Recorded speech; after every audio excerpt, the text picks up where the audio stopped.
Well, imagine for a moment you're in a house party. We're supposed to have some food delivered to us. We have a democratic means of determining what food is served, what music we all have to listen to. Now, if you don't like it, you're free to leave the house, but then you can't claim the right to determine the music that's played or the food that's served. The legislative framework that government agents operate within is essentially the house party, and they're providing you services, and you can step out of it at any time. And the moment you do, they have no authority over you, but nor do they have the right, or nor do you have the right to ask them for any services or benefits. Now, hold on a second. When you say step out of the house party, you don't mean leave the country, right? Well, look at British Columbia. I exist as a human being in British Columbia. I do not exist as a person in the province of British Columbia. And that's part of their deception. They use the term the province of British Columbia, and they don't want you to realize that it's not a geographical area, it's a legal entity. And I don't exist within that legal entity. Therefore, what you call the laws, which are really just the rules for the people or the persons existing within this legal entity, they don't apply to me because I've chosen to leave the house party. So I don't apply for... Now, you can claim you can leave the legal system. You don't have to abide by any of their rules, according to what you say. Now, how does that practically apply to your life? I mean, don't they try to get you to follow their rules? How has it affected you tell me how it's affected you. Well, oftentimes when it first started, I knew I was right, and I ended up in jail a couple of times, and I had to, stand my ground.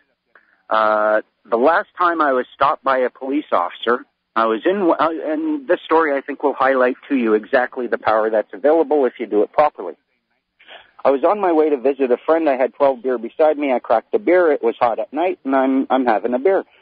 West Vancouver Police Department, a squad car drives by. I'm thinking, oh, this is going to be fun. West Vancouver Police. West Vancouver is one of the highest property value places in Canada. Okay. These cops routinely run numbers, and if that number that they pull, if you're not from West Vancouver, they will pull you over just for being in West Vancouver and not from West Vancouver. There's places like that here in America.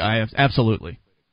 So I'm sitting there on the bench. This cop pulls right up, and you know how they get out. They're all puffy and they're all angry. Oh, you're drinking beer in public. That's against the law, and I could confiscate your beer. I could do this. I could do that.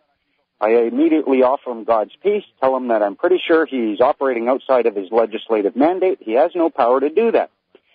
I bear in mind, he's got the guns, eh? I don't. Sure. He's going to win, so you got to find the peace. You got to find, you got to bring him God's peace. And if you do, they're not going to look at you like you're an angry adolescent just saying, screw you, screw your rules. So he ended up asking me for my name. He asked me for my last name. I said, I'm sorry. He asked me for my name. I said, I wish I could help you. I don't know if you're acting legally or lawfully. He said, well, I'm acting legally. I said, well, do you have proof of claim that I have a duty to have a legal name? There's no duty to have a legal name, and he knows it. So he says, fine, I'm acting lawfully. What's your lawful name? I said, you can call me Rob.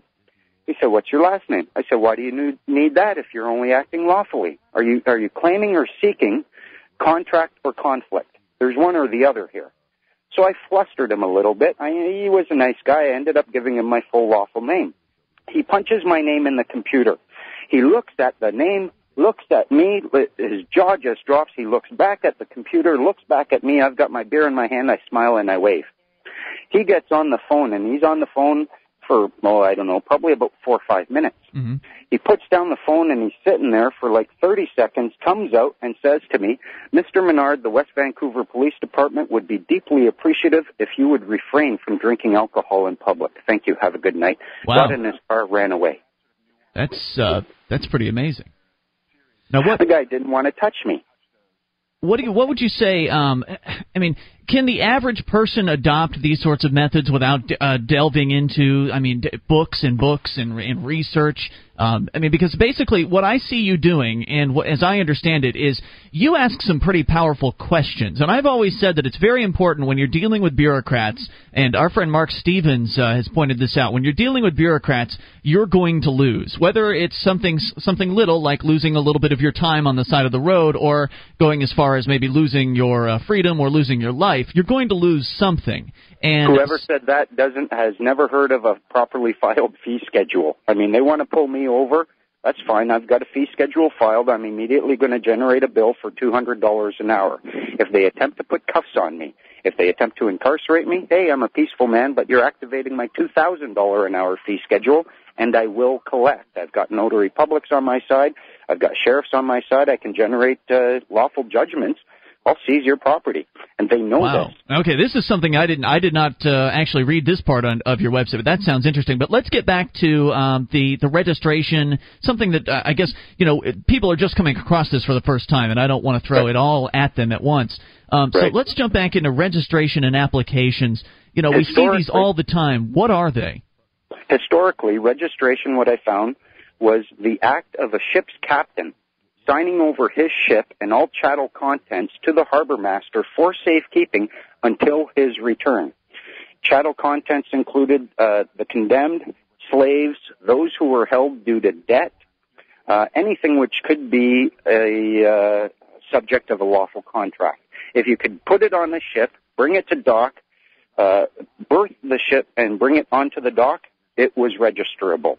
That's what you're doing when you're registering something. You're signing it over for safekeeping until you return.